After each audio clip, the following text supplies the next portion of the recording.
great academies of the rabbis were established and thousands of new laws formulated. There, those same Pharisees who killed Jesus Christ remained the undisputed rulers of Judaism.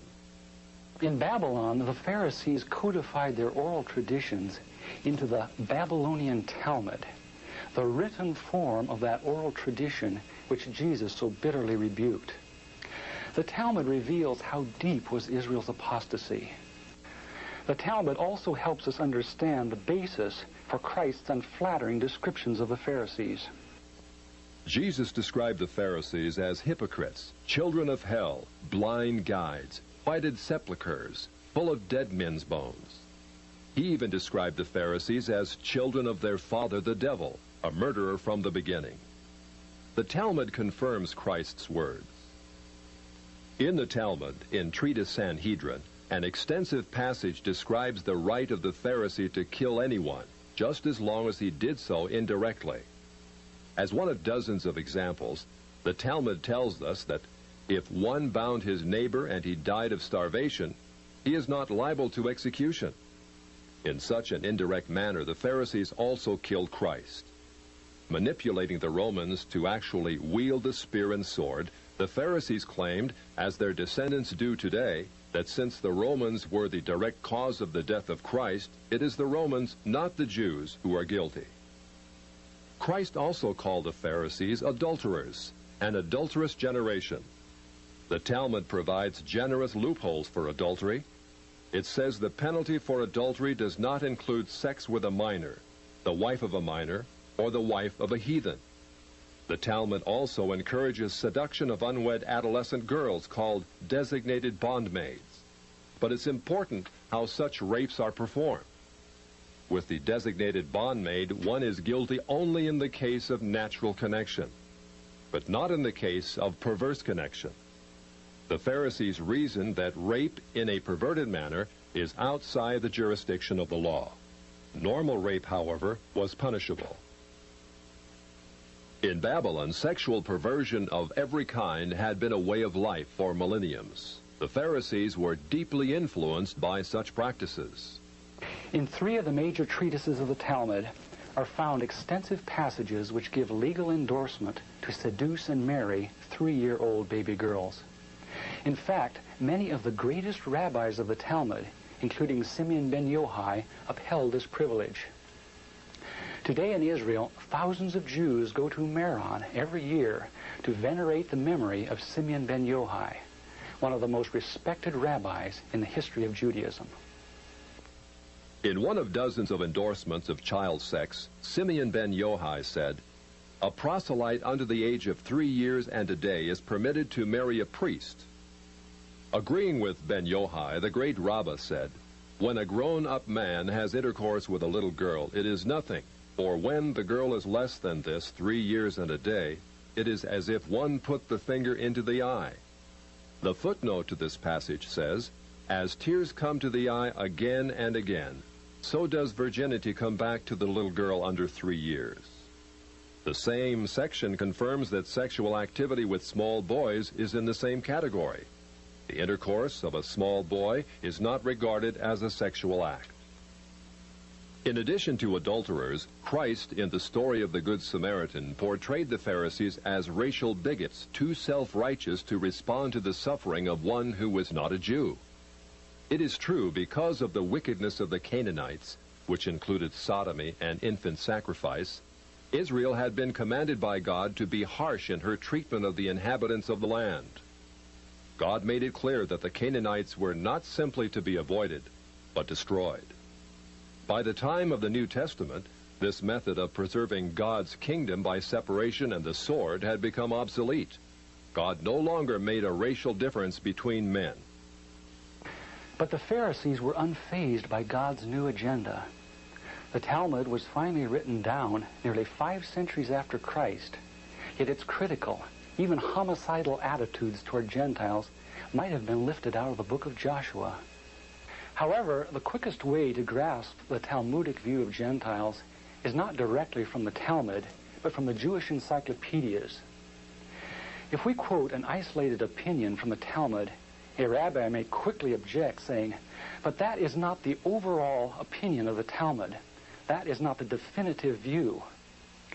What the Jewish Encyclopedia provides us is a definitive overview of perhaps hundreds of rabbinic statements on any subject, giving us accurate summaries of what the Talmud generally teaches. In its article on Gentiles, the Jewish Encyclopedia begins to define what makes a Jew so different from a Gentile. According to the rabbis, only Israelites are men. Gentiles they class not as men, but as barbarians. Since Gentiles are not men in the fullest sense, so the Gentile is not a neighbor of a Jew. Further, since Gentile laws were too crude to admit of reciprocity, meaning too crude to be taken seriously, the Gentile was forever beneath the Jew. Gentiles were outlawed by God from the beginning, and thus had no property rights. The Almighty offered the Torah to the Gentile nations also, but since they refused to accept it, he withdrew his shining legal protection from them and transferred their property rights to Israel, who observed his law. Since the Talmud outlawed the child, or issue of a Gentile, as that of a beast, a Gentile had as little legal rights in a Jewish court as did an animal. The Talmud states that if a Gentile sue an Israelite, the verdict is for the defendant, the Israelite. Conversely, if the Israelite is the plaintiff, he obtains full damages. Because the Talmud conspires against Gentiles, if a Jew was ever caught telling a Gentile what the Talmud really says, such a person deserves death. So vile was the nature of a Gentile that the great Simeon ben Yochai said, "The best among the Gentiles deserves to be killed. The best of snakes ought to have its head crushed." Jews, however, are exalted beings in the Talmud, worthy of praise. Christ described the Pharisee who blessed himself, saying, "I thank thee, Lord, that I am not as other men." An eminent Talmudic rabbi says the same. "Blessed be thou, who hast not made me a Goy, or Gentile." There is a special antagonism between the Talmud and Jesus. The Talmud attacks him everywhere it can, even his mother. Mary, the Talmud says, was a whore who mated with carpenters. She who was the descendant of princes and governors played the harlot with carpenters. It naturally followed that the scribes declared Christ to be a bastard. In its article on Jesus, the Jewish Encyclopedia says that Jewish writings defame Christ. It is the tendency of all these sources to belittle the person of Jesus by ascribing to him illegitimate birth, magic, and a shameful death. Jesus, according to this article, was considered one of the three worst enemies of Judaism who came to an ignoble end. The Talmud says they subjected him to 4 deaths: stoning, burning, decapitation, and strangling. The Talmud also says he is now in hell, punished with boiling hot excrement. What is Christ's advice as he speaks to us out of hell? The Jewish Encyclopedia quotes Jesus as telling us above all to bless the Jews. He says, "Further their well-being. Do nothing to their detriment. Whoever touches them touches even the apple of his eye." Christians, as followers of the false prophet Jesus, also deserve death. The Jewish Encyclopedia again recaps the Talmud's position.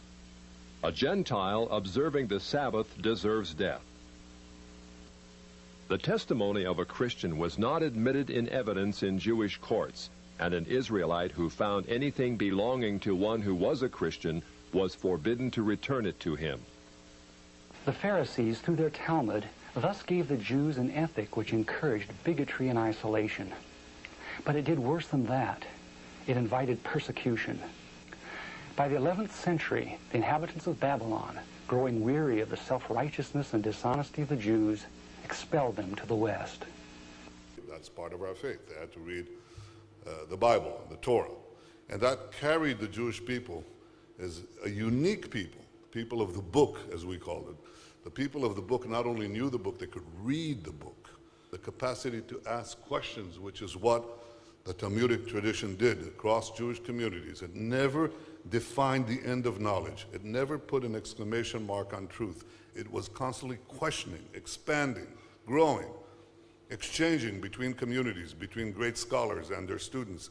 It never ended. It was always iterative. This culture exploded when the walls of the ghetto went down. This same tradition, this same culture is part of us. It's deeply ingrained in our culture, in our thinking, in our traditions. Israel's fight is our fight. We are one. We are united. We will not be discouraged. We will not be defeated. We will not be intimidated. We will not sit down. We will not be silent. We are the worst nightmare of the anti-Semites of the world. The victory is going to be ours.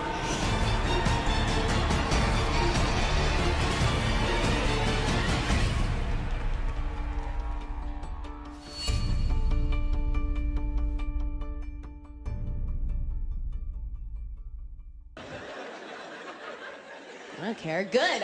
I hope the Jews did kill Christ. I'd do it again. I'd fucking do it again in a second. Please. You need to. You can't come in here. This is not your house. This is not your house.